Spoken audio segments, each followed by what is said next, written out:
Hello, boys and girls. So, last week we talked about how old Nebby or Nebuchadnezzar had conquered Israel along with a whole other area.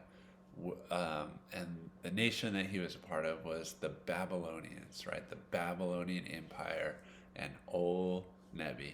Now, today, we're not going to be talking about Daniel himself. We're going to be talking about three of Daniel's friends, okay?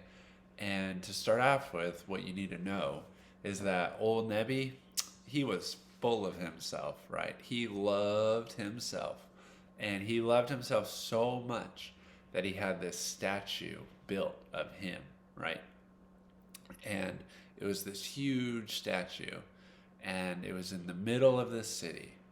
And not only was he so full of himself that he wanted a statue built of himself, but every time this bell would ring in the city, what he wanted everyone to do, every single person was supposed to stop whatever they were doing and bow down and pray to the statue. Pretty crazy, right? So he tells everyone, this is the plan now.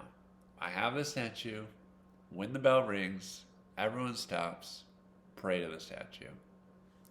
So, there are people who work for old Nebi, and they hated the Israelites. They hated them.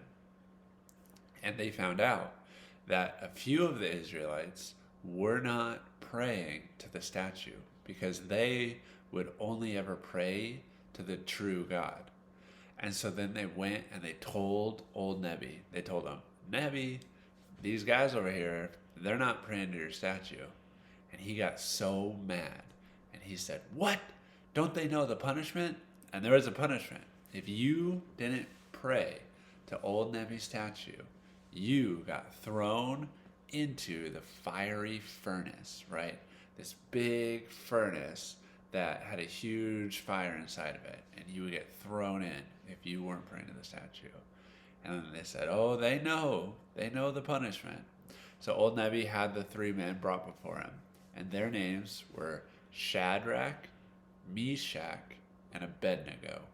Shadrach, Meshach, and Abednego.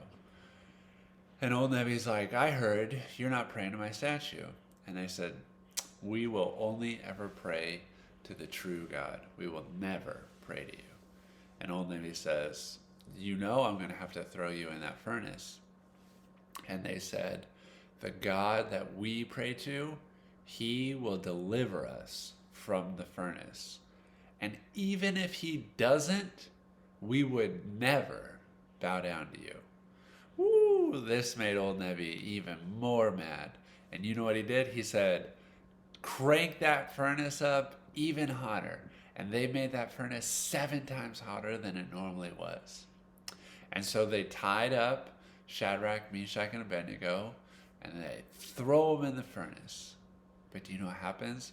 Everyone's sitting around watching them, waiting for them to burn up. But they don't burn. They do not burn up. And actually, they're not burning up, and old Nebi's like, what's happening? And then he looks closer in the furnace, and there's Shadrach, Meshach, and Abednego inside the furnace, but there's a 4th person in the furnace with them. Guess who was with them in the furnace? It was God. God was with them, keeping them safe from the fire. And old Nebi could not believe it. And so he orders them in, pull them out of the furnace, get them out of there, right? And so they get them out of the furnace.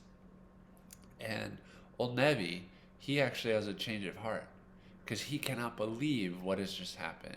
And he tells them, your God is the true God. Your God is the true God. And from now on, me and all of my people will worship your God. Isn't that crazy? This awful situation, right? This awful situation. These 3 men stood up for what they knew was right and what they believed in. And God used that to turn around a king and an entire nation, right? Because Shadrach, Meshach, and Abednego were faithful and trusted God, now old Nebi and all the Babylonians worshiped the true God. What an amazing story, right? Unfortunately, that crazy old Nebby, that his idea of like, I'm going to worship this true God, unfortunately, that idea is not going to last. And we're going to hear about that next week when we talk about Daniel and what happens to Daniel and old Nebby. But that's for next week. So I hope you enjoyed the story this week. It's one of the most famous Bible stories. It's a good one. I hope you're having a good week, and I will talk with you soon. Bye-bye.